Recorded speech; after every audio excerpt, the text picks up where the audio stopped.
දැන් ඔය ආපු ගමන ඇතුළේ ඉරිසියාකාරයෝ එහෙම නැද්ද? ඉරිසියාකාරයෝ කියන්නේ එහෙම නෑ අපි ගණන් ගන්නෑ ඉරිසියාකාරයෝ කියන්නේ කපන කට්ටිය තමයි ඉන්නේ ඉතින්.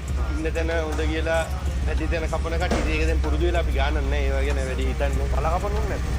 බල කපන්න කියන්නේ ඉතින් මල්ලි හරියට ගමනක් නැති බල කපන්න අමාරුයි. ඒ වා කොච්චර ලොකු දැනද චරිතයක් වුණත් ඔයාලට තියෙනවා නේද ඉරිසියා කරන සෙට් එක. ඔයා ගණන් ගන්න නැති වුණා. ඔව් එහෙම සෙට් එකක් ඉන්නවා ඉතින් මම ඒක වැඩි එකට ගන්න නැහැ. හැමෝත් එක්ක ඉඳලා වෙලා ඉන්නවා ඉතින්. ඕන දෙයක් කරන්න පාටි. ඔව් නොදන්නා නෙවෙයි. සතා කවුද කියලා ඉඳලා වෙලා ඉන්න. සතා කවුද කියලා දැනනවා නම් ෂේප් එකේ අස්රේක තරහ වෙන්නේ. තරහ වෙන්නේ. මාත් කලින් ගෑල්ලානේ කාට් එකක් තරහ නැහැ. ආපෝ ඒක ඉන්වෙස්ට්මන්ට් එක. ඉන්වෙස්ට්මන්ට් එක මට හිතෙන එක.